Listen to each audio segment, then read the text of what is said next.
সাপ্তাহিক ছুটির দিনে ঈদ কেনাকাটায় জমে উঠেছে নগরীর শপিং মল। পছন্দের পোশাক কিনতে বিভিন্ন বিপণী বিতানে ঘুরছেন ক্রেতারা। ঈদের কেনাকাটার খবর জানাতে মিরপুর ১ নম্বরে কান্ট্রি বয় শোরুমে আছেন সহকর্মী জাবেদ আব্দুল্লাহ। জাবেদ, একটু জানাবেন এবারে ঈদ বাজারে কোন ধরনের পোশাক বেশি বিক্রি হচ্ছে, বিক্রেতারা যারা রয়েছেন তারা কি বলছেন, বেচাকেনা কেমন হচ্ছে সবকিছু মিলিয়ে?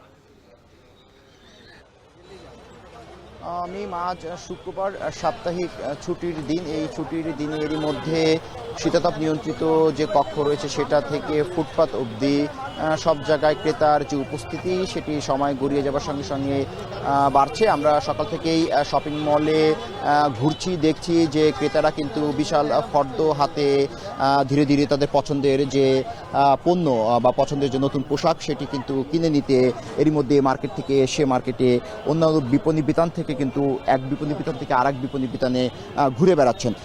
মূলত এই যে ঈদ একটি উৎসব, এটি একটি প্রাচীন পুরনো ধর্মীয় বন্ধনে সেরা একটি উদযাপন বটে। সেই উদযাপনকে আরো বর্ণিল আরো রঙিন করতে নতুন পোশাকের জুড়ি নেই এবং একটি ধর্মীয় অনুশাসন থেকেও কিন্তু মানুষ নতুন পোশাক পরিধান করেন এই ঈদকে ঘিরে। তো আজ রমজানের যে 13 রমজান চলছে, ধারণা করা হচ্ছে যে সামনের দিনগুলোতে যে বেচা বিক্রি সেটি আরো বাড়বে। একটু ব্যতিক্রম এবারে রমজান এবং ঈদ উল ফিতর, সেটি হলো যে এই মাসেই মূলত ঈদ রমজান শুরু হয়েছিল এবং এই মাসে ঈদ উল ফিতর উদযাপন করা হবে।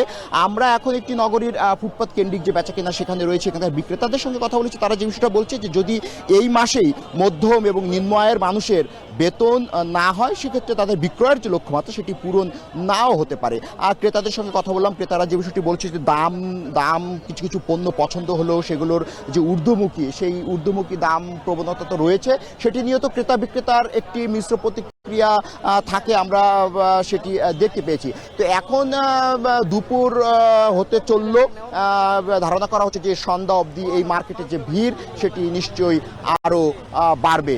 তো সবশেষ একটু এভাবে বলা যায় যে শপিং মল থেকে ফুটপাত সব জায়গায় মূলত নগরবাসীর যে পছন্দের যে পোশাক সেটি ক্রয় করতে কিন্তু তারা ব্যস্ত সময় পার করছেন এবং বিক্রেতারা যে বিষয়টা বলছেন যে আগামী যে দিনগুলো রয়েছে সেই দিনগুলোতে বিক্রয় আরো বাড়বে এবং রাত অবধি এই শপিং মল এবং ফুটপাতগুলো খোলা থাকবে। একটু বাড়তি তথ্য দিয়ে রাখি মিম, সেটি হলো যে এই শপিং মলকে ঘিরে নিরাপত্তা যে ব্যবস্থা আইন শৃঙ্খলা বাহিনীর, সেই নিরাপত্তা ব্যবস্থা যে বলয় সেটি কিন্তু এখানে আমরা এসে সেই নিরাপত্তা বলয় দেখতে পেয়েছি এবং আইন শৃঙ্খলা বাহিনীর যে উপস্থিতি সেটিও কিন্তু বেশ সরব রয়েছে। তো এই ছিল আমার কাছে নগরীর ফুটপাত কেন্দ্রিক যে ঈদের যে কেনাকাটা, সেই কেনাকাটার সবশেষ তথ্য।